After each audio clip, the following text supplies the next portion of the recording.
दोस्तों अज मोहम्मद उर्स चांडे जो वॉल्यूम है 935 ऐं ही 1997 में रिलीज़ थियल है। एल्बम जो टाइटल है मन ग़रीब जो सुवाल।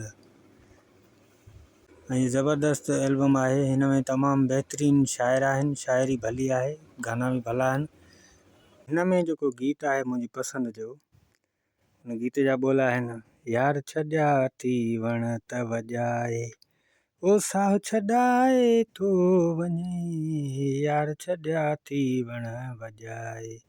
ऐं कुछ दोस्तनि जा कमेंट्स भी आहिनि, उहे कमेंट्स भी शामिल कयूं। मथां कमेंट्स आयल है सिंधी सॉन्ग्स वारे जी, ज़बरदस्त प्यारा। उर्स चांडे जो 63 एल्बम जीअरा इहो कुछ ॾींहंनि में इंशाल्लाह वीडियो ठाहींदासीं। फारूक अहमद इंडिया खां लिखियो आहे हैदर हिंद जो वॉल्यूम 75। ठीकु आहे, इहो बि इंशाल्लाह ईंदो। ऐं ॿियो दोस्त आहे, उन लिखियो आहे त महराब रिंद।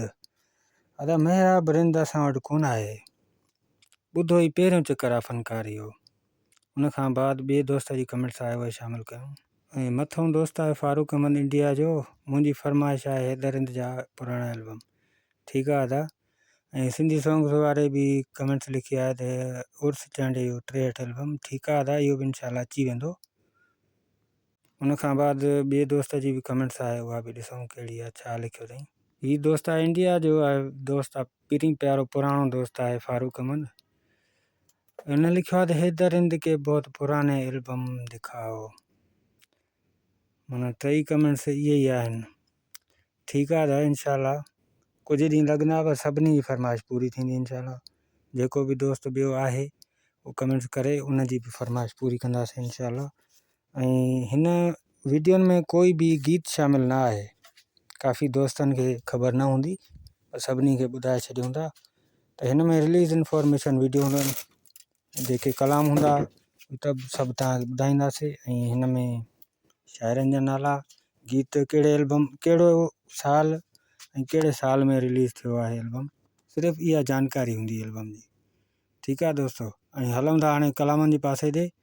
त पहिरियों कलाम आहे हिन जो, अली मोहम्मद उडराई जो कलाम आहे, बीमारी मां उथी अॼु आयो आहियां।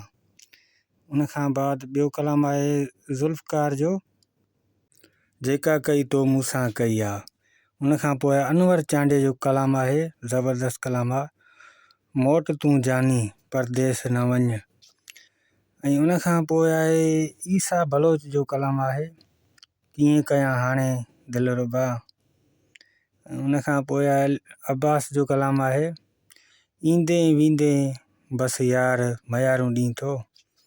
उन खां पोइ आहे अली शाह जो कलाम आहे, सूरनि में वयुसि साह सड़ी। उन खां पोइ ॿियो कलाम आहे अली ज़मा ख़ास के लिए शायरी, मन ग़रीब जो सुवाल कलंदर लाल। मां सम्झां थो त ही कलाम जेको आहे त हुन बि ॻायो आहे, मास्टर मंज़ूर भी कलाम ॻायो आहे इहो, ज़बरदस्त कलाम आहे इहो। ऐं उन खां पोइ अली शाह जी शाइरी आहे, मूंसां हाल में जानी।